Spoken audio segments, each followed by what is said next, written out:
graça e paz, queridos irmãos, amém. Para nós é motivo de grande alegria poder estar aqui nessa manhã com os irmãos e ter o privilégio de compartilhar o conhecimento da Escritura Sagrada, em particular sobre esse tema tão caro aí para nós, como o pastor falou, a Igreja Presbiteriana sempre buscando se instruir e na certeza de que nós temos sim irmãos aí com conhecimento nessa área, por isso nós queremos voltar ou aplicar essa área especificamente, né, a teologia do pacto, a área da família, tá bom? Então, a minha fala nesta manhã, né, primeiro de gratidão a Deus pela oportunidade que tenho de trazer esse tema aos irmãos. Agradeço ao pastor Marco Antônio Balgrades pela oportunidade e dizer que para os irmãos, para mim também é uma grande alegria poder apresentar esse conteúdo para vocês. E eu quero dividir, na verdade, minha fala em dois pontos básicos, né? Primeiro eu quero mostrar um pouquinho da panela, ou seja, como foi que eu preparei esse estudo, as minhas fontes, né? E como foi que eu argumentei dentro do livro, né? É a minha primeira parte da fala. E a segunda eu dou um exemplo bíblico disso, que é o texto base de tudo aquilo que eu falo, que é o texto de 1 Samuel capítulo 2. E eu desde já peço aos irmãos que abram no primeiro livro de Samuel capítulo 2, primeiro livro de Samuel capítulo 2, que é o nosso texto fundamental, texto base, tá? Como eu disse, não é um sermão propriamente dito, realmente é um estudo, é o resumo do que eu escrevi lá no livro, o supra-sumo mesmo. Espero poder resumir a contento e não deixar nada de muito relevante, muito importante para trás. Por isso mesmo, pensando nisso, o pastor Marco Antônio me deu 2 horas, graças a Deus. Esse é o sorriso que o cristão é, aquele sorriso sem graça, né? Mas vamos lá. Então, teremos aí um tempo oportuno para isso. Primeiro livro de Samuel, capítulo 2, diz assim, versículo de número 11, diz assim a inerrante palavra do Senhor, palavra de salvação. Então Eucana foi-se a Ramá, a sua casa, porém o menino ficou servindo ao Senhor perante o sacerdote Eli. Versículo 12 do capítulo 2 de 1 Samuel. Eram, porém, os filhos de Eli, filhos de Belial, e não se importavam com o Senhor. Agora vá para o versículo 17. Versículo 17. Era, pois, muito grande o pecado destes moços perante o Senhor, porquanto eles desprezavam a oferta ao Senhor. Versículo 18. Samuel ministrava perante o Senhor, sendo ainda menino, vestido de uma estola sacerdotal de linho. Amém. Senhor Deus, obrigado pela Tua palavra. Peço em nome de Jesus que no auxílio do Espírito Santo o Senhor nos ajude a entender a Tua lei, Senhor, como de fato ela o é, a infalível palavra de Deus para nós. Instrui a cada um de nós. Nós rogamos isto em nome de Jesus, Teu Filho amado. Amém. Então, o nosso tema: as bênçãos pactuais para a família cristã. Eu já mostrei aí, não está passando aqui? Deixa eu ver se... Não foi, mas ficou uma boa foto, né? A foto da minha família. Eu, minha esposa Ana Maria, meu filho mais velho João Mateus e o mais novo Joel Lucas. Deixa eu ver se eu consigo passar aqui. Se não conseguir, eu vou falando e os irmãos vão tentando aí acompanhar o máximo. Como eu disse, minha primeira parte é falar um pouquinho da panela, ou seja, de onde foi que eu tirei essas afirmações que faço ou que farei aqui para vocês e já foram feitas lá no livro, tá? Então, a primeira coisa que eu quero fazer aqui é sugerir uma literatura. Literatura que aplica ou faz conexão direta entre a teologia do pacto, que é cara para a teologia reformada, a teologia do pacto, e a família. O nome do livro é A Família da Aliança, e o autor é Van Groningen. Ele escreveu isso com sua esposa. Então, A Família da Aliança é um livro que eu quero indicar para vocês. Eu usei bastante no meu livro como ali um guia, né? Outro é Uma Teologia da Família, também é um outro livro que eu quero indicar. Esse livro, infelizmente, ele ainda não foi traduzido, mas é um dos melhores livros sobre teologia do pacto, ou teologia reformada e família no mundo inteiro. Se você lê teologia e da família especificamente, você vê teólogos sugerindo esse livro em todo o tempo. E um outro livro aqui, o terceiro livro que eu quero indicar é A Família Cristã. A Família Cristã, do Herman Bavinck. Sim, um grande autor e grande teólogo sistemático, mas escreveu também sobre família. Então, pelo menos esses três eu vou deixar como indicação. Uma teologia da família, Scott Brown foi quem organizou. Segundo, A Família da Aliança. E terceiro, A Família Cristã. São três livros extraordinários que você precisa ter aí na sua biblioteca. Ainda em caráter de introdução e falando um pouquinho mais sobre essa parte introdutória do livro, e para você também ter ideia de onde foi que eu tirei as afirmações que faço, a importância da teologia bíblica. A importância da teologia bíblica. Anote isso, guarde isso no seu coração, e se você já sabe, eis aí um reforço. Teologia bíblica, irmãos, ele entrou no Brasil há pouco tempo, infelizmente, né? Há pouco tempo mesmo. E eu mesmo, no período do seminário, não tive o privilégio de conhecer um pouco mais sobre... Opa, excelente. Esse irmão está dentro dos padrões de Westminster, né? Então, a teologia bíblica, né? Ela é fundamental para nós entendermos um pouco mais sobre a Escritura Sagrada. Ela é antiga, muito antiga, né? Os reformadores já trabalhavam muito com essa teologia, né? Essa maneira de enxergar a Escritura, fazendo conexões entre o Antigo Testamento, sobretudo apontando diretamente a Escritura para Cristo, não lendo a Bíblia como um livro qualquer, mas um livro com conexões extraordinárias. Tanto que a Confissão de Fé de Westminster, quando vai falar da Bíblia, né, ela fala de uma harmonia linda, né, que existe na Escritura Sagrada. Essa teologia, ela é fundamental, e eu gostaria, inclusive, de sugerir, se você puder fazer um curso ou algo dessa natureza sobre teologia bíblica, assim o faça. Eu usei ela demais aqui nos meus estudos para o livro. Também a teologia do pacto, a teologia bíblica, né, ou a teologia do pacto, ela emana a teologia bíblica, ela emana da teologia do pacto, né, presente, né, na Escritura Sagrada.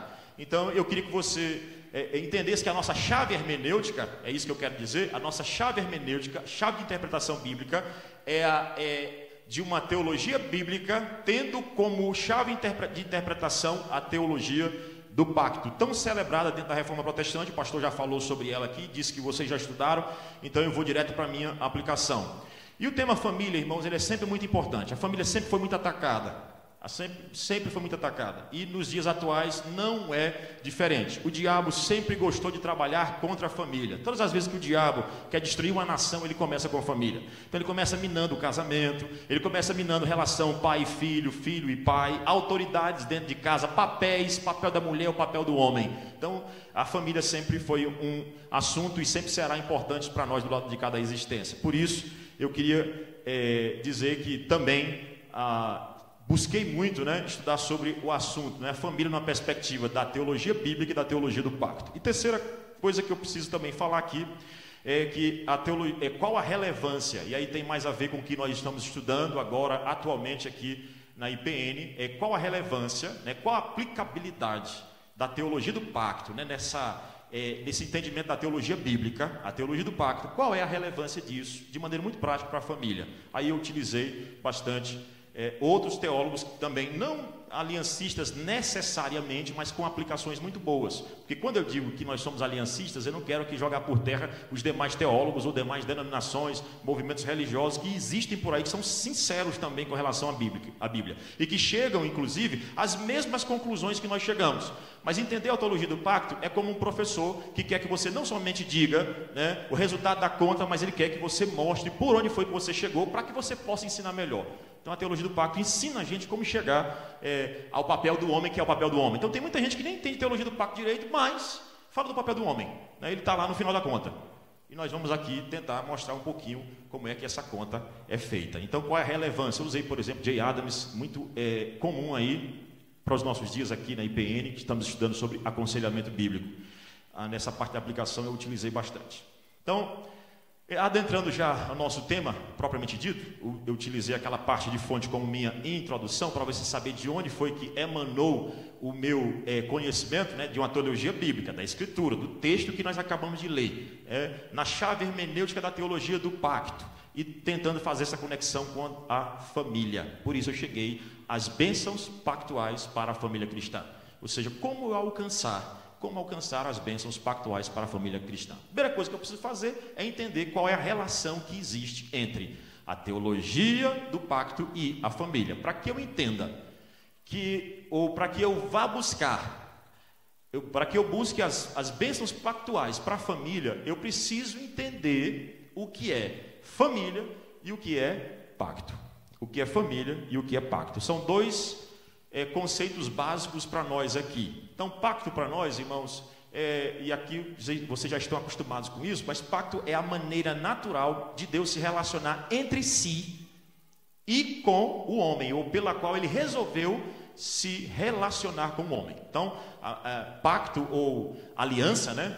Esses dois nomes, essas duas palavras são trocadas uma pela outra, né? Pacto ou aliança, ela é um acordo, né? Um vínculo que existe entre duas partes, né? No caso da criação, ou antes da criação, entre Deus e Ele mesmo, e na criação entre Deus e a humanidade. Nós não nascemos já no pacto, mas Deus fez um pacto assim que nós viemos à existência. Assim que nós viemos à existência, Deus fez um pacto conosco, nós chamamos de pacto de obras, tá?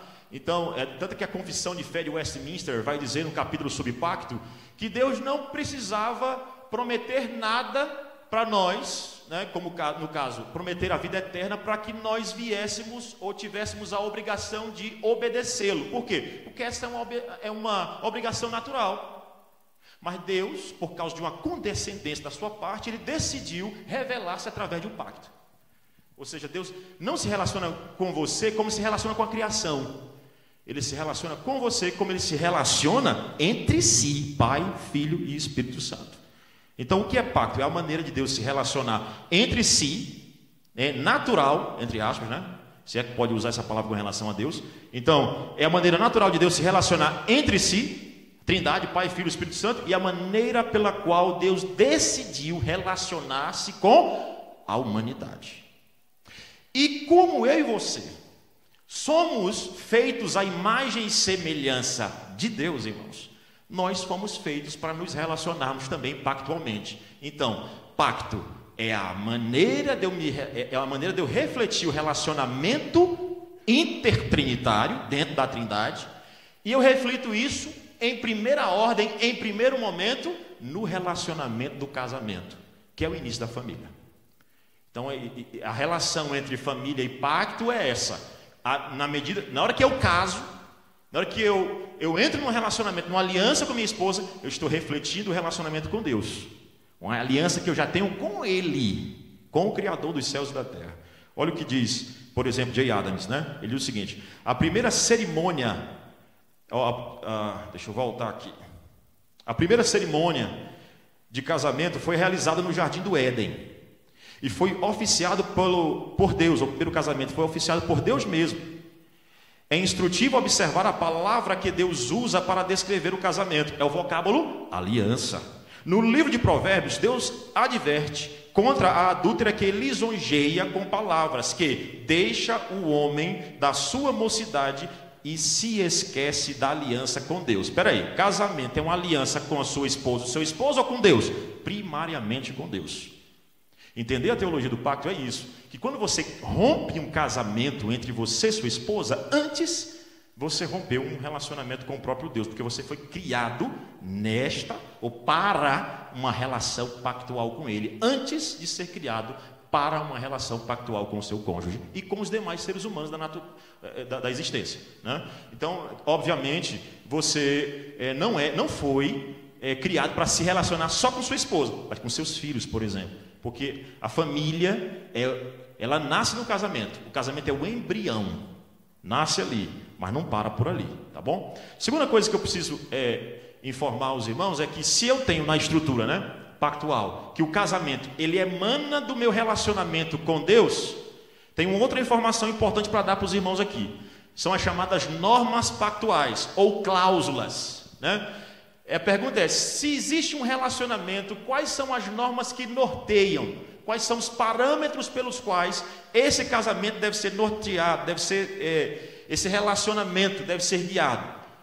Aí, obviamente, a norma de maneira geral é a Escritura Sagrada, mas principalmente o que diz respeito ao casamento, ou no que diz respeito ao nosso casamento. E aí, para ser mais específico, né, o nosso relacionamento dentro do mandato social, ou mandato familiar, como ele é conhecido. Então normas pactuais são as maneiras, as regras pelas quais você deve viver, né? E quem é que dita essas regras? Deus. Porque, primeiro, Ele é seu criador, e segundo, Ele criou o casamento. Então a norma, irmão, de um casamento, nenhum juiz da face da terra pode dar fora de Deus. Se ele fizer isso, com certeza está quebrando, antes de tudo, uma aliança do próprio Criador, que criou o casamento. Não foi o juiz que criou o casamento. Ele não pode romper essa aliança. O que Deus une, não separe o homem, diz a Escritura. Então, a norma pactual não é sua, não é minha, ela é de Deus. Não sou eu que dito as regras de um casamento. Não sou eu que digo o que a mulher deve ser dentro de casa. Não é você que diz que o homem deve ser dentro de casa. Não é você que diz qual o comportamento dos seus filhos em relação a você e qual o comportamento de você, ou seu para com os seus filhos. Mas o Deus da aliança, o Deus do pacto, é quem dita as normas, as cláusulas pactuais. Há um teólogo extraordinário que viveu aqui entre nós, no Brasil mesmo, um paraense, né? Pastor Paulo Anglada. Já faleceu, infelizmente, mas um dos maiores teólogos, inclusive trabalhou na Junta de Educação Teológica da IPB, né? Deixou grandes escritos, entre eles esse livro aqui, Imago Dei. E quando ele vai falar de mandato social, de normas de vida em família, olha o que ele diz: o mandato familiar, ele nem chama de mandato cultural ou social, desculpa, ele chama de mandato familiar, que é assim que os teólogos bíblicos chamam. Mandato familiar inclui, aí diz, o casamento, a contemplação mútua física. Então no casamento o que tem lá? A contemplação mútua física, funcional, intelectual, emocional, espiritual, etc. E a criação dos filhos na disciplina e na admoestação do Senhor, exigindo amor, oração, exemplo, ensino, correção, encorajamento. Ele tem como propósito desenvolver as potencialidades da criação com vistas à promoção do reino de Deus. Veja que aquilo que começa entre um homem e uma mulher, depois vai para os filhos, depois entra no reino. A família é reino de Deus. Por isso que quando Deus quer mudar uma sociedade, ele começa na família. Às vezes a gente pensa assim: quando entrar o meu presidente, o meu governador, o meu político, então o mundo mudará. Não é assim, irmãos, nunca foi. Sempre quando Deus quer mudar uma sociedade, pode ver no período bíblico e os avivamentos, foi através da família. Sempre, ele muda a família, e da família aquele movimento cresce e desenvolve pelo mundo inteiro. A família é muito importante para nós. Deixa eu voltar aqui.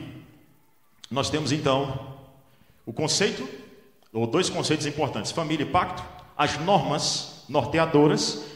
E o terceiro aqui, pacto, e aí eu já falei isso de alguma maneira, por isso eu vou ser mais rápido. Pacto envolve toda a família, não é só a obrigação do marido para com a esposa, mas dos filhos para com os pais. E o texto que eu cito aqui, que é o texto de Samuel, fala muito sobre isso, com toda certeza, tá bom? Olha o que Jay Adams ainda diz, por favor, leia comigo. Leia comigo, vamos lá todo mundo junto? Ao deixar o marido com quem se casou quando jovem, ela é acusada, e que ele está só continuando o que ele disse lá em Provérbios, que eu queria mostrar para vocês o quanto é a seriedade da aliança, né? E o que seria quebrar a cláusula do pacto. Vamos lá? Ele diz, né? Ela é acusada por Deus de esquecer e quebrar a norma do pacto. Ela quebrou a aliança com Deus.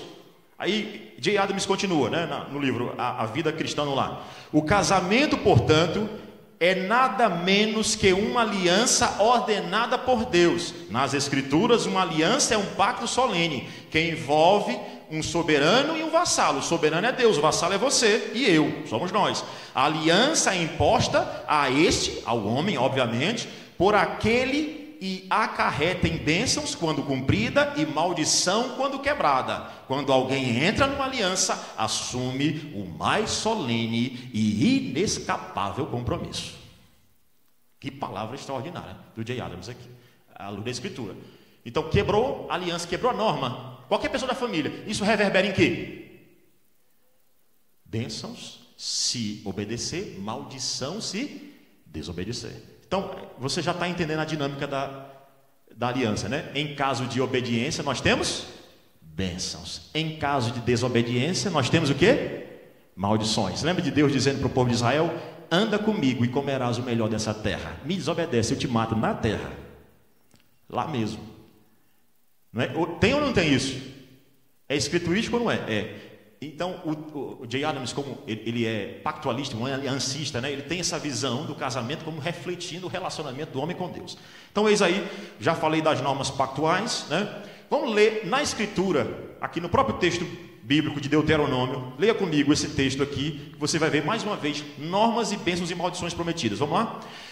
Os céus e a terra tomo hoje por testemunhas contra ti, que te pus a vida e a morte, a bênção e a maldição. Aí alguns, né, principalmente a teologia arminiana, entende errado. Aqui não, ele não está dando opção, ele está dizendo o que é para fazer. E aqui o verbo está no imperativo: escolhe, pois, a vida, para que vivas. Ele não está dizendo escolha, decida se você quiser, porque o arminianismo pega esse texto para dizer o seguinte: está vendo, pastor? Deus manda a gente decidir, é a gente que toma a decisão. Meu amigo, ele está dizendo o seguinte: escolha para que você viva a obediência, porque se desobedecer, morre. Nunca houve essa opção para o homem de querer fazer, de fazer a sua vontade ou a vontade de Deus, sempre a vontade de Deus. Aí ele diz: escolhe, pois, a vida para que vivas, tu e a tua descendência. Veja, bênçãos pactuais para geração posterior, tu e a tua descendência, amando. Olha a cláusula pactual. Qual é a cláusula pactual? Amando o Senhor teu Deus, dando ouvidos à sua voz e apegando-te a Ele, pois disto depende a tua vida e a tua longevidade. Disso depende a tua vida. Olha o mandamento: obedeça o teu pai, pois é um mandamento com promessa. Quer viver muito na terra? Então, obedeça o seu pai e sua mãe. Cumpra a norma pactual, pois disso depende a tua vida e a tua longevidade, para que habites na terra que o Senhor, sob juramento, prometeu dar aos teus pais. Olha como tem família, pacto, bênção, maldição se desobedecer. O texto bíblico a teologia bíblica que dá essa visão, né? Esse óculos para você começar a enxergar essas conexões extraordinárias que existem dentro da Escritura. A Bíblia não é um livro comum, irmãos. Não leia ela como livro comum. Se você lê ela como livro comum, não vai entendê-la como um todo. Quanto mais você entender a Bíblia como sendo inspirada e extraordinária, você vai conseguir enxergar essas questões aqui maravilhosas. Então, olha o que eu concluo aqui: que no relacionamento com Deus da aliança, só há uma maneira de você ter bênção para a sua família e para você, ou para você e para a sua família: obediência. Obediência. Calma, eu não estou defendendo a salvação pelas obras. Eu quero mostrar que só em Cristo nós temos estas obediências. Deixa eu aplicar já esse texto aqui, ou essa parte do que nós já vimos até agora, desta relação entre pacto, o conceito de pacto e a sua relação com a família. Primeiro, irmãos, aqui o relacionamento com Deus é a base para o ser humano se relacionar com tudo, inclusive com sua esposa e com seus filhos. Quanto mais você entende a Trindade augusta e santa, quanto mais você entende sobre Deus, melhor você vai se comportar com sua esposa, com seu cônjuge, com seus filhos. Você vai entender que tem funções, né? Por exemplo, quando Paulo quer falar da função da mulher, ele vai dizer: porque a mulher veio do homem e não o homem da mulher. Quando ele vai falar de funções dentro de casa, ele usa a criação. Ele usa como Deus fez o homem.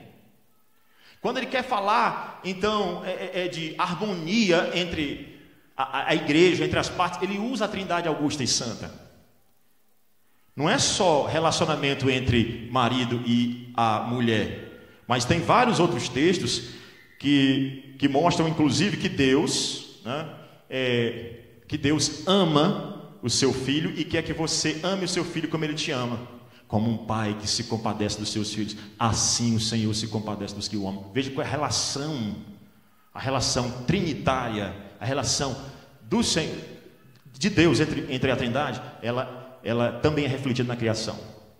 Por isso, eu e você, como seres pactuais, precisamos refletir o relacionamento de Deus. Ele não está dizendo que é Deus que pega o exemplo conosco, mas é porque nós refletimos, já que fomos feitos à imagem e semelhança do Senhor. Segunda aplicação a estrutura criacional e pactual aponta para funções. Então Deus está lá como exemplo. Segunda, obviamente tem que ser essa, fala de funções. A terceira a educação cristã é considerada como um dever pactual. Meu irmão, o relacionamento de Deus traz Obrigações. Obrigação de quê? De você instruir os seus filhos em normas. Já que existem normas pelas quais o seu filho e você devem viver dentro de casa, é sua tarefa, minha tarefa, instruir os nossos filhos de geração em geração sobre as normas pactuais. A gente chama disso de educação pactual, ou seja, educar no pacto. No Antigo Testamento, ou na verdade, no início, mostrar o pacto criacional, o pacto de obras, depois o pacto da graça, apontando em Cristo Jesus a solução. Então, é obrigação dos pais educarem os filhos nas normas, para os filhos não dizerem assim para os seus pais: olha, pai, eu fiz isso aqui porque eu não sabia. Eu fiz isso aqui porque eu não sabia. Você ensinou para o seu filho a norma, a cláusula pactual, a ser um filho obediente. Sabe qual é uma boa maneira de fazer isso? Uma boa hora, não a única, o culto doméstico. O culto em casa, com a família. Você vai perceber que um dos pecados, ou o pecado principal, que os filhos de Eli cometeram, foi justamente o pecado com relação ao culto. Ao culto. E eu não quero dizer aqui que Eli não tenha ensinado seus filhos, porque acredito até que ele ensinou. Depois ele errou, oscilou nisso. O texto é claro e mostra isso. Ele oscilou com relação a isso também. Mas, irmãos, se isso aconteceu na casa do sumo sacerdote, você imagina na nossa. Então nós temos que preparar os nossos filhos nas normas pactuais a Deus, principalmente no que diz respeito à sua tarefa principal, que é a glória de Deus. Deixa eu correr aqui um pouquinho, deixa eu dar então um exemplo, rapidamente, o exemplo bíblico. Já quero dar o exemplo bíblico de como é que isso aqui funciona na prática, né? Eu mostrei a relação entre família e pacto, falei de normas pactuais e disse que se estende a toda a família, não somente ao casamento, mas se estende a toda a família e os demais relacionamentos também, né? Nós temos funções lá fora as mais diversas, mas aqui eu quero focar na família. E deixa eu mostrar a norma pactual dentro do livro de Samuel. Vamos ler um versículo e aí eu destrincho o texto. Vamos lá, leia um versículo comigo que está aí em 1 Samuel, capítulo de número 2, versículo 30. Leiamos todos juntos. Porque aos que me honrarei, porém os que serão o quê? Olha o princípio pactual: me honra e será honrado. Me desonre e eu vou desmerecê-lo. Você não vai receber as bênçãos pactuais. Agora, volta lá para o texto propriamente dito, o texto de 1 Samuel capítulo 2, texto de 1 Samuel capítulo 2. E o versículo, logo no versículo 12, logo no versículo 11, versículo 11, né? Versículo 11 é o seguinte: então Eucana foi se arrumar à sua casa, porém o menino ficou servindo ao Senhor perante o sacerdote Eli. E aí ainda diz, versículo 12, que é importante: eram, porém, os filhos de Eli, filhos de Belial. Irmãos, o livro de Samuel, na verdade, no hebraico é só um, né? E a posição dele, isso aqui está no slide, tá? Se precisar dar aula, alguém quiser dar uma olhada, mas não vou dar aula não para vocês comparem o livro, tá bom?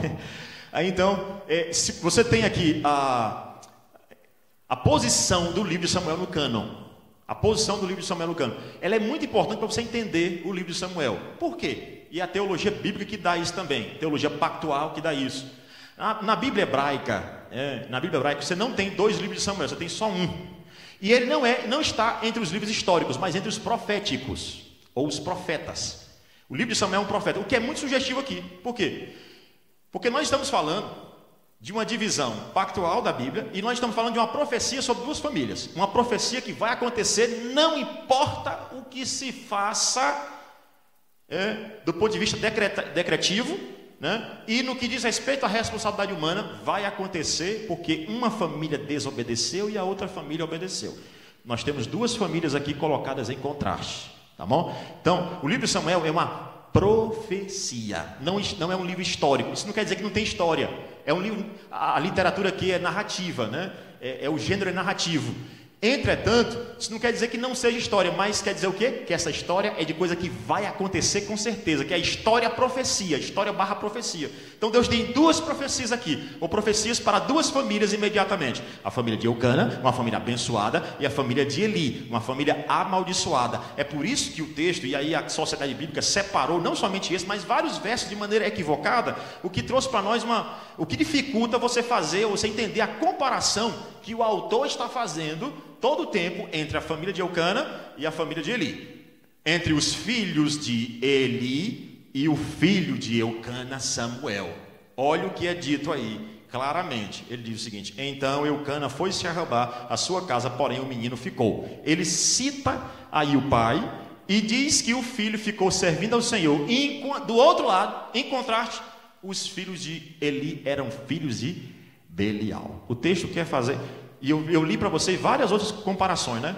Deus não se agradava dos filhos de Eli, mas Samuel crescia em estatura no favor de Deus e no favor dos homens. Então, por que isso acontece? E a primeira verdade dentro do texto, eu vou ser bem rápido, mas preste muita atenção. A primeira verdade dentro do texto que eu quero que você colha, agora vendo o exemplo da relação entre família e pacto, veja o exemplo bíblico aqui claro. A primeira coisa que eu quero que você entenda é que a obediência ou desobediência dos pais sempre reverberam nos filhos, irmãos.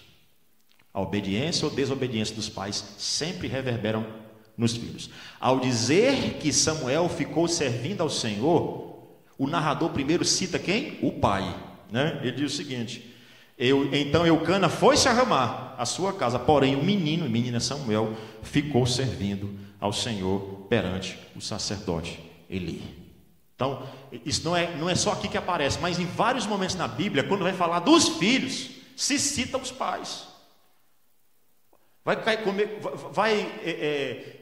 acarretar no mesmo pecado dos seus pais, vai cometer os mesmos pecados dos seus pais, assim a Escritura diz, né? Então, ela cita muito os pais para falar dos filhos. Então, a primeira coisa que eu queria que você entendesse é que obediência ou desobediência dos pais sempre reverberam nos filhos. E olha o contraste que o texto faz aí. Ele diz, também agora no versículo 12: eram, porém, os filhos de Eli. Então, ao citar a bênção de Samuel, ele cita Eucana, diz que o rapaz servia ao Senhor. Ao citar a maldição, ele diz: os filhos de Eli eram filhos de Belial. Interessante, né? Essa informação.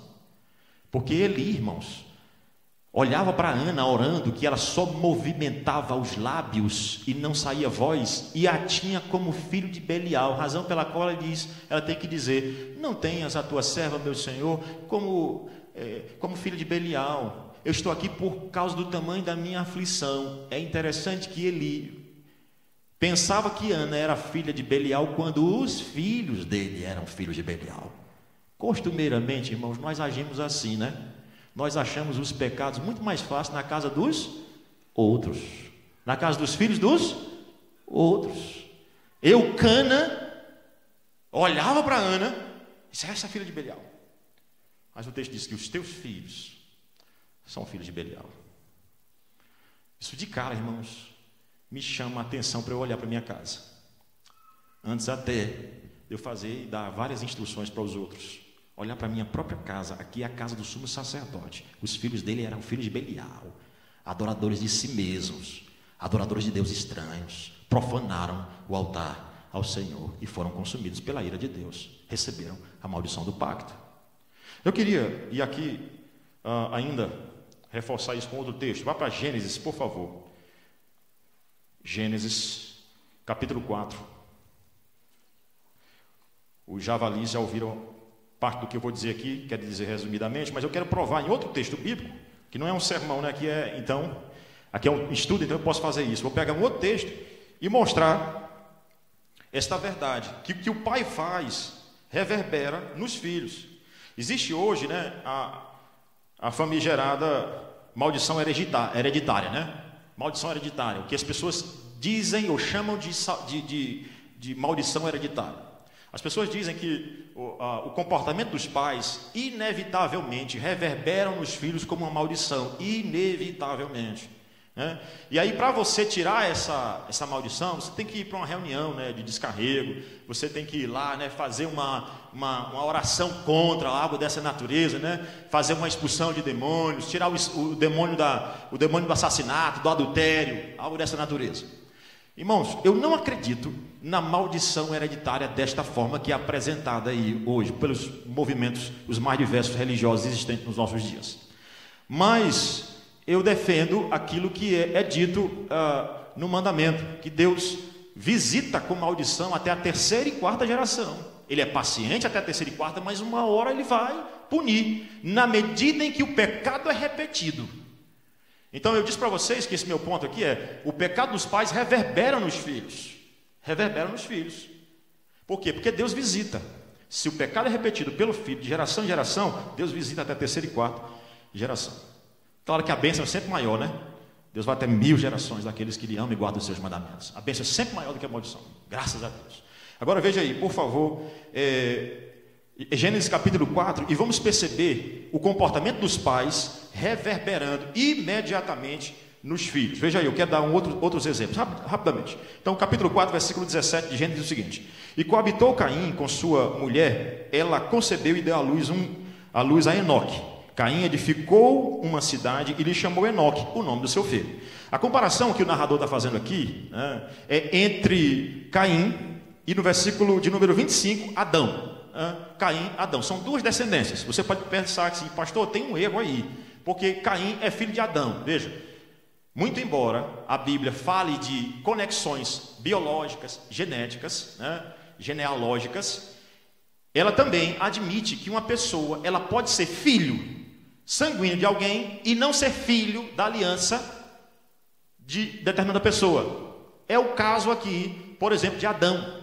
É a comparação entre Adão e Caim. Caim é filho sanguíneo de Adão, mas não é filho da aliança, ele é descendente da serpente.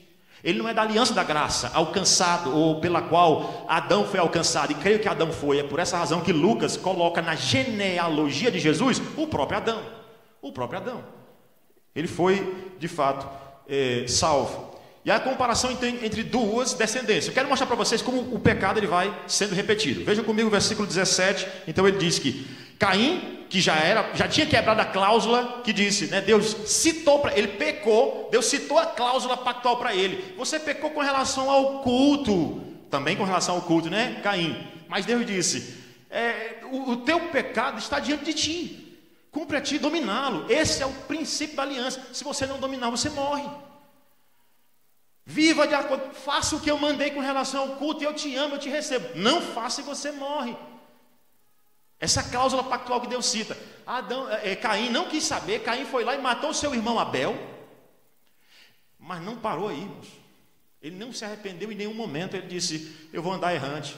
Ele diz logo que ele é descendente da serpente, né? Eu vou andar errante, como o diabo anda errante pelo mundo. Eu vou andar errante, o primeiro que me achar, me matará. Ele se revolta. Ele constrói uma cidade e põe o nome do seu filho. Ele não cria uma cidade para a glória de Deus, mas cria para o seu filho. Ele cria para a glória do seu filho. Aí você diz o seguinte, pastor, mas não é erro isso. Perceba no contexto para você ter ideia de que isso é erro de fato. E esse erro foi passado de geração em geração. Vá lá para o versículo 21 de Gênesis 4, vai dizer o seguinte, né? Depois dele dizer, né, que ele tinha duas esposas, Adas e Zilá, aí ele diz, o nome de uma, ele está se referindo aqui a Lameque, né, mais especificamente, ele diz, o nome, versículo de número 21, né, o nome de seu filho era Jubal, este foi pai de todos os que tocam harpa e flauta. Zilá, por sua vez, deu à luz a Tubal-Caim, artífice de todo instrumento cortante de bronze e de ferro. A irmã de Tubal-Caim foi Naamá. Aí versículo 23, disse Lameque, numa espécie de poesia, a família de Caim era habilidosa, sabia tocar, foi os que tocaram flauta, os primeiros músicos da história bíblica, da história da humanidade, era da descendência da serpente. Isso aqui é um alerta para nós, né? Ninguém é salvo pela música, ninguém é salvo pela instrumentalidade. Claro, a música, com toda certeza que eu estou falando aqui, é um instrumento, a habilidade musical. A letra cantada, a harmonia, ela louva ao Senhor, é um negócio extraordinário, foi o que nós ouvimos aqui. Extraordinário. Deus quer isso de nós, quer o louvor dos nossos lábios, isso aí eu não tenho dúvida. Mas é isso que Ele quer de nós. Ele não quer que nós peguemos essas habilidades que a gente tem, seja da música, seja da medicina, seja qualquer outra, e não use para a glória dele, porque era isso que os filhos de Caim fizeram. Assim como eles aprenderam com o pai, eles faziam essas coisas para se gloriar, e eles propagavam a malignidade. Olha a poesia que esse rapaz aqui faz, né? Inspirado no seu tataravô, esse Lameque. E disse Lameque às suas esposas, Ada e Zilá, ouvi-me, vós mulheres de Lameque, Escutai o que passo a dizer-vos. Olha o que ele diz: matei um homem porque me feriu, e um rapaz porque me pisou. 7 vezes se tornará a vingança de Caim, de Lameque, 70 vezes 7. Vocês acham que o meu tataravô foi violento? Eu vou ser muito mais. E não vou sofrer vingança. E ele ainda bota Deus do lado dele, dizendo o seguinte: quem me matar vai ser pior. Lá quem matasse Caim ia ser 7 vezes. Quem me matar vai ser 70 vezes 7. Veja como esse rapaz é ímpio. Como ele multiplicou a iniquidade do seu tataravô. Sabe por quê, irmãos? Porque o comportamento dos pais, se eles forem repetidos, não é maldição hereditária como está sendo pregado por aí. Mas se eles forem repetidos pelos filhos, ou seja, eles quebraram a norma pactual e isso vai desembocar em quê? Maldição. Maldição. Ele pode ter a habilidade que for, irmão. Isso aqui, mais uma vez, é uma aplicação para nós extraordinária. Ah, pastor, meu filho sabe fazer isso, e aquilo outro, e aquilo também, e ele é bom, e passou no concurso, e faz intercâmbio, e é isso. Ele é crente, irmão? Ele é salvo?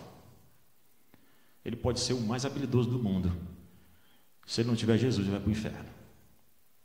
Porque se Deus demonstrou a sua ira para com os filhos do sacerdote e para com os filhos de Adão, ou para com o filho de Adão, Caim, certamente esse Deus continua sendo o mesmo. Algumas pessoas dizem o seguinte: não, Deus mudou.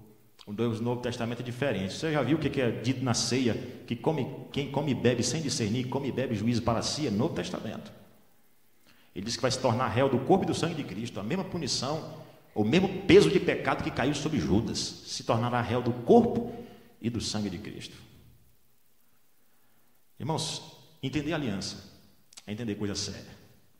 Entender que relacionamento com Deus é sério. E que eu tenho que trabalhar para gerar bênção para as minhas famílias, para a minha família e não maldições. Eu pergunto para você: que tipo de comportamento pactual você tem desenvolvido de geração em geração? Ou pelo menos hoje, se você não é filho de crente, se começou agora, qual o seu projeto para desenvolver para a sua casa em termos de bênçãos para a sua família? Aí a comparação deles é com Adão. Ele diz: tornou Adão a coabitar com sua mulher, e ela deu à luz a um filho, a quem pôs o nome de Sete, porque disse ela: Deus me concedeu outro filho em lugar de Abel, que Caim matou. A Sete nasceu-lhe também um filho, ao qual pôs o nome de Enos, passageiro, efêmero. Um põe um nome no filho da cidade, né? O nome da cidade e o nome do filho dele. O outro, Enos, significa passageiro, efêmero. Enos aqui apontava para o próprio Cristo, né? Aquele que nunca foi conhecido pelas suas grandes habilidades, né? Cristo não foi conhecido por um grande engenheiro. Cristo foi conhecido como Redentor do universo, aquele que fazia a vontade do seu Pai. Não, mais uma vez, essas habilidades em si não são pecado, irmãos, não são, que isso fique muito claro, mas elas precisam redundar nisso daqui, que é dito no versículo 26, daí se invocou, ou começou a se invocar o nome do Senhor. Daí começou a se invocar o nome do Senhor. De um lado você tem uma família que glorifica o seu próprio nome, do outro lado você tem uma família que glorifica o nome de Deus. Faz diferença? Toda. O que você precisa fazer é, de geração em geração, demonstrar isso. Deixa eu caminhar para o meu final. Eu não tenho realmente tempo aqui para me delongar, mas eu queria que você olhasse aqui para o texto ainda, por favor. Texto de 1 Samuel, capítulo 2. Primeiro livro de Samuel, capítulo 2. É dito o seguinte, veja só, atente aqui algo muito importante com relação às normas pactuais ainda, para eu caminhar para o meu final. Ele diz assim, olha, versículo 13. Pois o costume daqueles sacerdotes com o povo era que, oferecendo alguém sacrifício, vinha o moço do sacerdote, estando se cozendo a carne, com o garfo de 3 dentes na mão, e metia-o na caldeira e na panela e no tacho, ou na marmita, e tudo quanto o garfo tirava, o sacerdote tomava para si. Assim se fazia a todo Israel que ia ali a Siló. Também, antes de se queimar a gordura, vinha o moço do sacerdote e dizia ao homem que sacrificava: dá essa carne para assar ao sacerdote, porque não aceitará de ti carne cozida senão crua. Se o ofertante lhe respondia, queime-se primeiro a gordura, e depois tomarás quanto quiseres, então ele lhe dizia, não, porém hás de mandar agora, senão tomá-la-ei à força. Era, pois, muito grande o pecado destes moços perante o Senhor, porquanto eles desprezavam a oferta a Yahvé, ao Deus da aliança. A pergunta é, o que fez Deus tão irado para com esses rapazes? É que eles pecaram, irmãos, com relação à principal tarefa do ser humano, a adoração a Deus, o culto. Nós nascemos para glorificar a Deus em tudo, mas de maneira especial, no dia do Senhor, no momento de culto a Deus.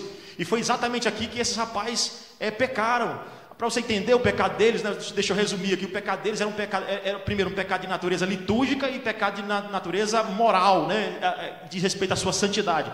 No que diz respeito à liturgia, eles iam lá, para o sacerdote, eles eram de uma família de sacerdotes, né, e eles sabiam, deveriam olhar para a sua descendência e ver que Nadab e Abiú já tinham sido consumidos pelo fogo, pela ira de Deus. Já deveriam olhar para a sua descendência, um exercício importante, ver o que Deus fez no passado. Eles não fizeram isso. Mas esses rapazes, irmão, chegavam na hora da oração, da adoração, eles pegavam lá um garfo de 3 dentes, um tridente, aquele garfão grande, né, que parece o do diabo, mas não era ainda, não tinha essa figura mais medieval, né, do garfo de 3 dentes. Mas eles pegavam aqui, enfiavam no tacho. Quando era reservado para o sacerdote somente o peito, eles pegavam qualquer parte, eles não se importavam, pegavam qualquer parte, tomavam para provar se comia.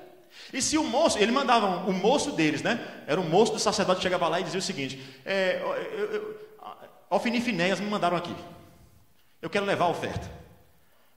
Aí o ofertante diz: calma, deixa eu assar, deixa eu cozinhar primeiro. E a gente sabe que a carne assada, né, cozida, ela levanta o cheiro, né? Talvez traga vontade de comer grande, né? E quando é esse tipo de comida aqui, né, poderia até ser um bode, não sei, né? Mas o tipo de comida aqui não era difícil, não, né? Que trazia, era queimada ali, trazia aquele cheiro, né? Aquele cheiro. Aí ele dizia: me dá agora. Se você não me der, eu tomo a força. Irmão, isso aqui era tão execrável diante de Deus, que o texto é claro em dizer que isso era muito grande, era pecado diante do Senhor que esses moços faziam, porque eles desprezavam o culto a Deus. Eles desprezavam o culto a Deus. E qual era o argumento teológico deles? Não tinha argumento teológico, era força, como muitos usam. Eu mando, eu quero desse jeito. Quando a gente fala de princípio regulador, de norma de culto bíblica correta, irmãos, nós não estamos especulando ou querendo inventar nada. Na verdade, o culto ele emana da Escritura, como o pastor tem repetido aqui várias vezes. Ele emana das Escrituras. Isso não é radicalismo. Isso é o desejo de ver Deus se agradando da nossa adoração, irmãos. Isso é muito sério. Isso é muito sério. Por essa razão, o povo usava o argumento da força, não o argumento teológico, bíblico. Espera aí, por que você quer um culto assim? Eu queria que você examinasse seu coração nessa manhã e você fizesse a seguinte pergunta para você: qual é o tipo de culto que você gosta? O que agrada a Deus ou a você mesmo? Qual é o culto que você mais gosta, irmão? Aquele que é feito ao Deus da aliança, ou aquele que é feito de acordo com o seu próprio coração? Como disse o apóstolo Paulo, é o culto de si mesmo, né? Que Deus nos livre, irmão, do culto de si mesmo, do culto de acordo com as nossas imaginações, mas que o culto seja de acordo com a vontade do Senhor. Amém. Para que nós e nossos filhos possam repetir isso: eu e minha casa serviremos de fato ao Senhor. O pecado deles também era um pecado de imoralidade. Versículo 22, veja aí. Era porém Eli, veja sempre o porém, essa conjunção adversativa, para fazer justamente esse contraste entre o que era Samuel e o que era Eli e sua casa. O contraste não é só com relação aos filhos de Eli, Ofni e Finéias, não. Eli também. Se você olhar para o verso 21, diz o seguinte: abençoou, pois, o Senhor a Ana, e ela concebeu e teve 3 filhos. Aí ele diz: e o jovem Samuel crescia diante do Senhor. Ao contraste, versículo 22. Era, porém, Eli já muito velho, ele ouvia, né? E ouvia tudo quanto os seus filhos faziam, e a todo Israel, e de como se deleitavam ou se deitavam, desculpa, com as mulheres que serviam à porta da tenda da congregação. Ou seja, as mulheres iam adorar a Deus. Esses rapazes eram tão imorais que no lugar santo, irmão, lugar de adoração, lugar de culto, lugar de santidade, de relacionamento correto com Deus, era um lugar que esses rapazes exercitavam a imoralidade. Eles desviavam as meninas que iam adorar. E diz que não somente Eli, mas todo Israel já sabia, irmãos, enquanto Samuel crescia no favor de Deus e dos homens, Ofni e Finéias, porque quebraram as normas do pacto, filhos de Eli, filhos do sumo sacerdote, eles receberam a ira de Deus. Porque, irmãos, no lugar de adorar corretamente, não adoravam. No lugar de adorar, eles viviam imoralidade. Imoralidade.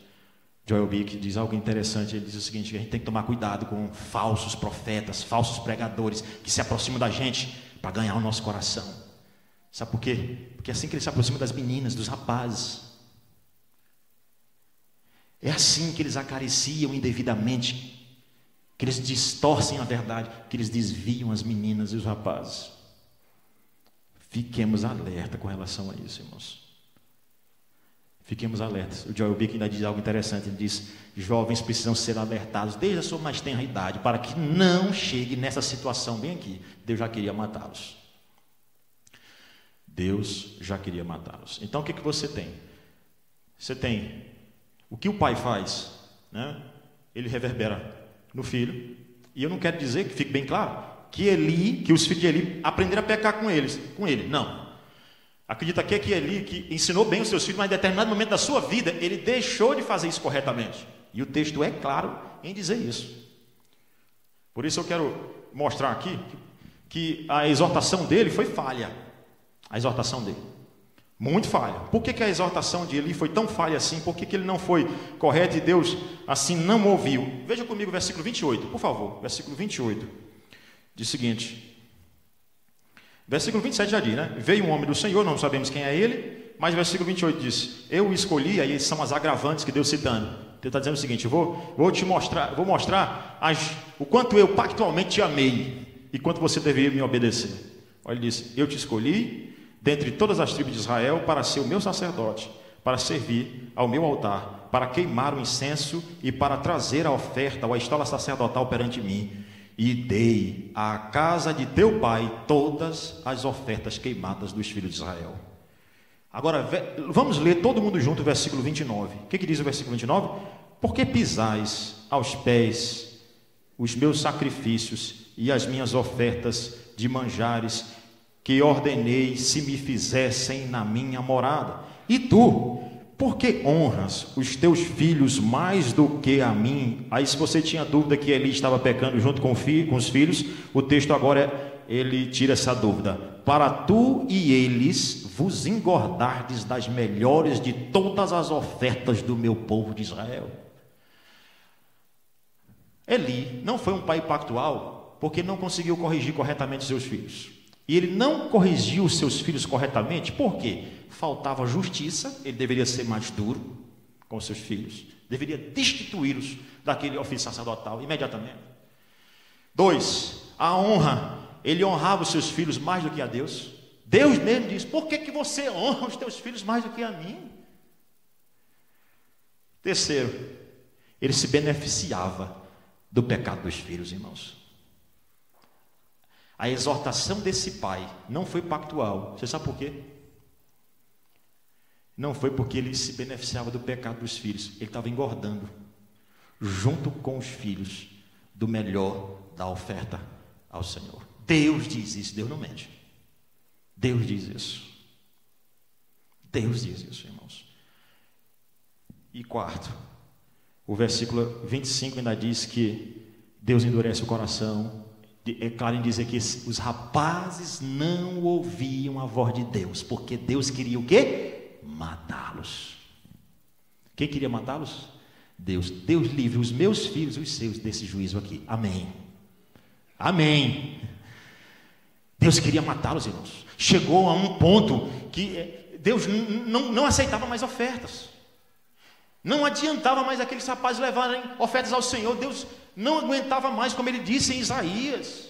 Tem aí o culto solene junto com sangue. Eu não aceito mais isso. Por esta razão, a exortação de Eli não foi uma exortação o quê? Pactual. Não foi uma exortação pactual. Ele acabou pecando contra o Senhor. Agora, eu queria que você voltasse os seus olhos, por gentileza, aí para... Como eu não tenho tempo aqui, quando eu vou fazer o slide, eu botei pelo menos uns 100 slides, né? A expectativa era grande, mas na hora não dá para falar de tudo. Vamos lá, vamos fazer aqui um resumo. Eu queria que você, já que eu falei das maldições, minha proposta principal é falar das bênçãos, né? Então vamos para a bênção, imediatamente. Vá para o versículo 18 de Samuel. Vá para o versículo 18. Versículo 18 de 1 Samuel 2. Diz assim, olha, Samuel ministrava perante o Senhor, sendo ainda menino, vestido de uma estola sacerdotal de linho. Irmão, isso aqui é simplesmente extraordinário. O contraste que o narrador está fazendo. Os filhos de Eli era assim, mas agora veja por que você pode perguntar por que a família de Eli foi amaldiçoada, quebrou a norma pactual com relação ao culto e à vida de santidade, não viveu em santidade diante do Senhor. E o que Samuel obedeceu e sua família, que fez com que essa família fosse tão abençoada? E aí eu tenho que destacar, não querendo trazer um feminismo de jeito nenhum, porque sou contra isso, mas eu tenho que dar o devido lugar que a Escritura dá ao trabalho de Ana. Ana tem um trabalho extraordinário na vida de Samuel, na adoração a Deus. Por isso as mulheres nunca foram expressadas nas Escrituras, jamais. Elas tiveram papéis cruciais. Então eu queria que você olhasse aí, ele diz, Samuel ministrava perante o Senhor, sendo ainda menino, ou seja, ainda tenro, desde a mais tenra idade, estava servindo ao Senhor, estava servindo ao Senhor desde a sua mais tenra idade. Por quê? Porque uma mulher pactual, Deus levantou, dentro de uma casa de pecado, que tinha duas mulheres. Eucana tinha duas mulheres, Ana e Penina, eram duas mulheres, e Deus nunca aprovou um casamento poligâmico, nunca, irmãos. Alguns até tentam aqui dizer, não, mas Eucana é porque ele estava ali amparado pelo o levirato. Não, de jeito nenhum. O levirato servia justamente para pessoas que não eram casadas especificamente. São os exemplos bíblicos. Não eram casadas e podia ressuscitar ou suscitar então a herança do seu irmão, algo dessa natureza. Ele estava de fato em pecado. E mesmo que isso acontecesse, irmãos, entenda que o padrão de Deus sempre foi o de Gênesis: deixe o homem, pai e mãe, se una à sua mulher e se torne os dois uma só carne. E 1 Coríntios 7. Mas por causa da impureza, cada um tem a sua esposa, e cada esposa a sua, e cada esposa a sua mulher. Cada mulher o seu esposo, o seu marido, né? E cada marido a sua esposa, a sua mulher. Uma mulher para cada homem. Em todo lar, preste atenção, em que um homem quer ter mais de uma mulher, pode ter certeza que a bênção do Senhor não estará ali por completo. E vice-versa, quando a mulher, porque hoje também tem muita mulher que trai, né? Acha que isso até é uma evolução e tal, isso é pecado. Deus nunca aprovou. Mas nessa família também de pecadores, que eram pecadores que faziam mais com relação principalmente ao pecado principal que foi cometido aqui, que é o culto. Eucana ia numa época que ninguém mais ia adorar a Deus. Eucana estava lá, glorificando o nome do Senhor, dia após dia. Mas Ana, irmãos, Deus levantou Ana quando não tinha um filho. Você pode dizer o seguinte: pastor, Ana adorava esse menino. Não, irmãos, eu não acredito que Ana adorava esse menino, não. Se ela tivesse esse menino com Deus dela, qual é a mãe aqui que tem coragem de pegar o seu filho? Está aqui, pastor Balgrades, é com o senhor. Qual é a mãe? Eu duvido se você não vai dizer assim. É mãe desnaturada que pegou o filho para morar na IPN. Essa é mãe desnaturada.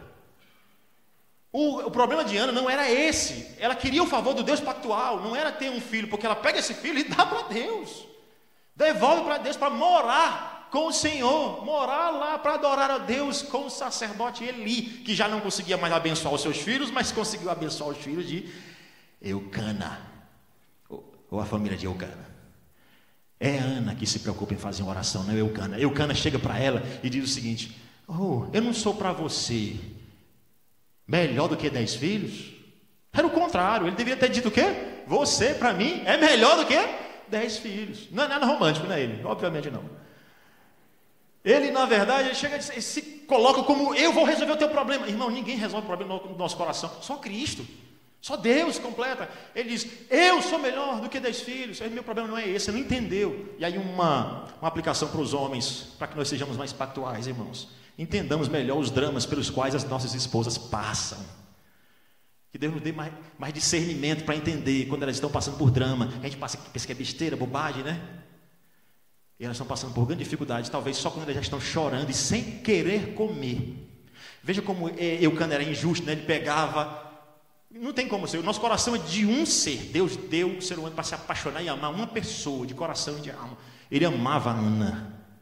Por isso ele pegava a porção e era injusto com relação a Penina e com relação a todos os outros filhos. Mas nesse casamento, Deus levantou, irmãos, uma mulher, porque a mulher sábia edifica a sua casa. Ana edificou a sua casa, devolveu, ela fez uma promessa de enviar o filho, e na mais tenra idade, na hora que esse menino foi desmamado, há mais ou menos 3 anos de idade, ela levou o menino para viver na casa do Senhor, cumprindo a norma pactual, ou seja, cumpra aquilo que você prometeu diante de Deus. Deus não exige isso de nós, mas Ele quer que nós cumpramos as nossas palavras. E essa mulher fez isso. Não é nada fácil fazer.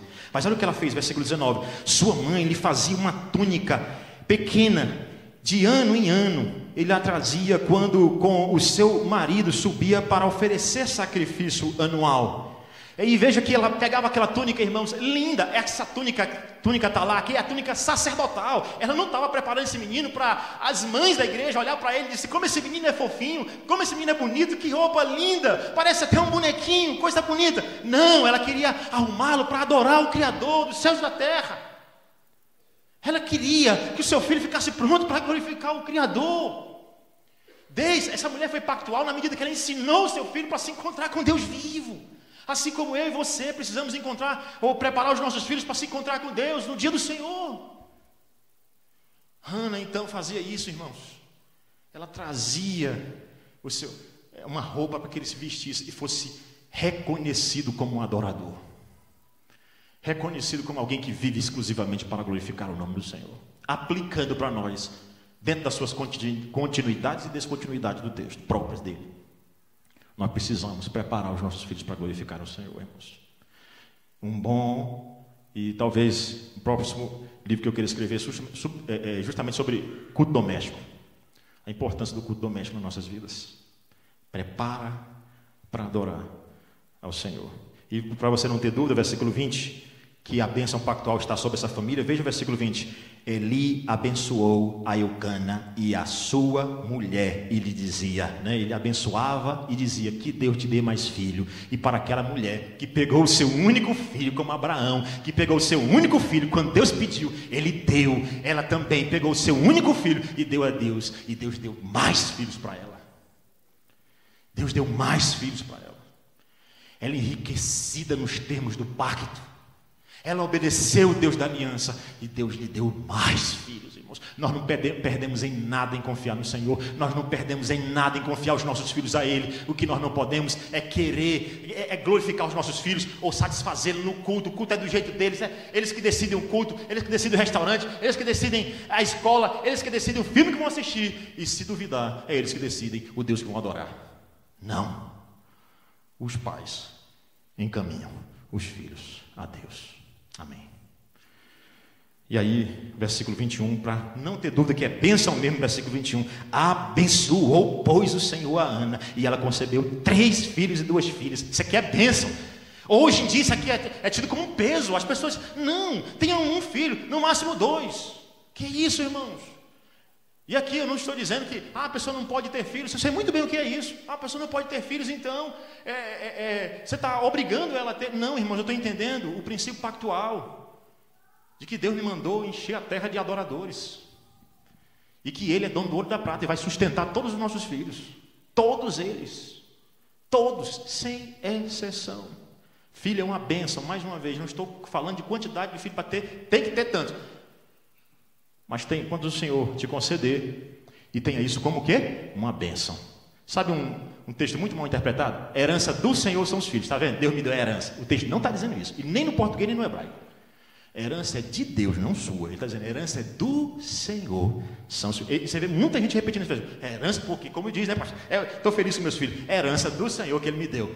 Verdade, Ele te deu também. Mas antes de ser seu, é dele. Ele diz, herança do Senhor são os filhos. Feliz é aquele que enche a sua aljava. Desejo 9 para todos os casais aqui, tá bom?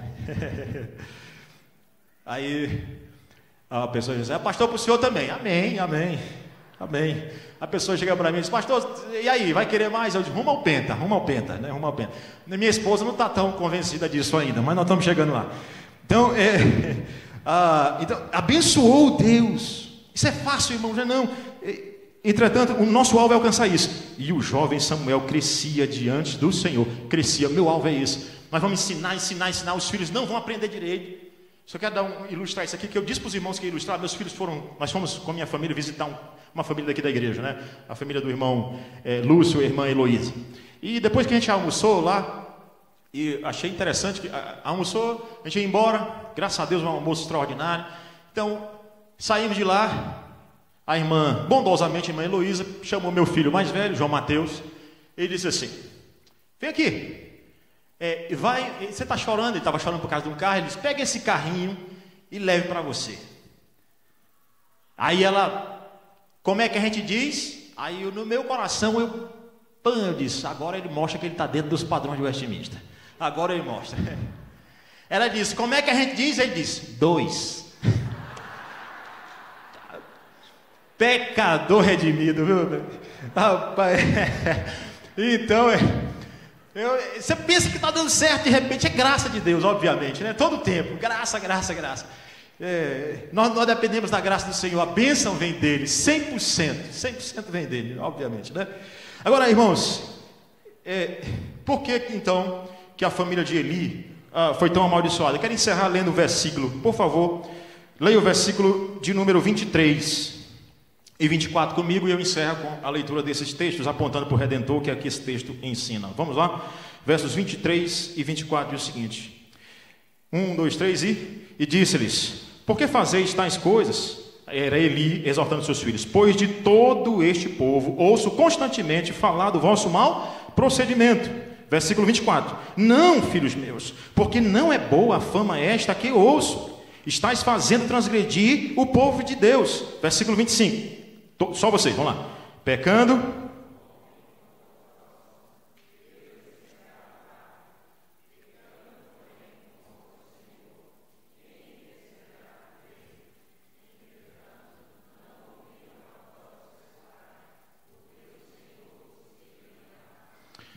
A pergunta de Eli, irmãos, me deixa assustado.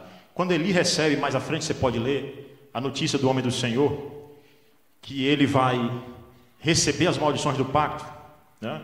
Ele iria receber as maldições do pacto, ele fica calado. Eu esperava de Eli, ele fosse fazer um sacrifício para os filhos, ele não faz isso.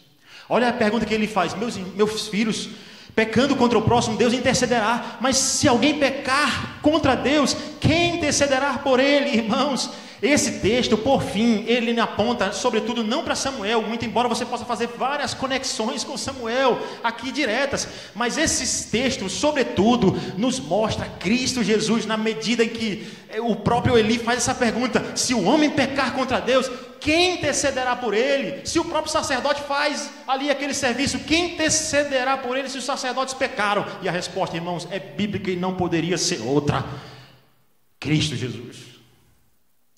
Cristo Jesus, a resposta é o que está escrito lá em 1 João, capítulo 2, versículos 1 e 2, filhinhos, estas coisas vos escrevo para que não pequeis, se todavia alguém pecar, temos advogado junto ao Pai, Jesus Cristo justo, e Ele mesmo é propiciação pelos nossos pecados, não somente pelos nossos, mas pelos do mundo inteiro. O seu filho já pecou, eu já pequei, nós pecamos, mas o que você pode ensinar para os seus filhos é aquilo que, infelizmente, o sacerdote Eli se esqueceu aqui.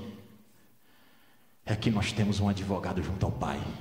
É que nós temos o sacrifício que está acima dos cordeiros, dos bodes, do sangue de bode de cordeiros que eram derramados no Antigo Testamento. Nós temos Jesus Cristo, irmãos. Por esta razão eu quero dizer, nunca rejeite o sangue de Cristo, nunca rejeite a salvação em Cristo. Ensine isso para os seus filhos. Por que o pecado principal de Ofni e Finéias foi com relação ao culto? Por que eu posso dizer isso? Porque isso é o único pecado que não tem salvação, porque você negar a salvação oferecida em Cristo. Olha o que é dito em Hebreus capítulo 10, versículo 29. De quanto mais severo castigo julgais vós, será considerado digno aquele que calcou aos pés o Filho de Deus e profanou o sangue da aliança com o qual foi santificado e ultrajou o Espírito da graça. Irmãos, nós nunca devemos pecar com relação à adoração a Deus levada por Cristo Jesus. Por isso, o que você deve ensinar para o seu filho sempre? Fomos feitos em aliança. Quebramos em Cristo, ou quebramos a aliança, mas em Cristo nós temos a solução desse relacionamento com Deus restaurado. Amém. Em Cristo Jesus, não há pecado que você possa chegar e dizer assim: meus filhos, pastor, você não sabe que tipo de pecado meu filho cometeu. Eu quero dizer para você, o sangue de Cristo é maior. Eu não sei que tipo de pecado você cometeu na família, com relação à sua esposa, com relação ao seu cônjuge. Cristo é maior. Cristo é maior.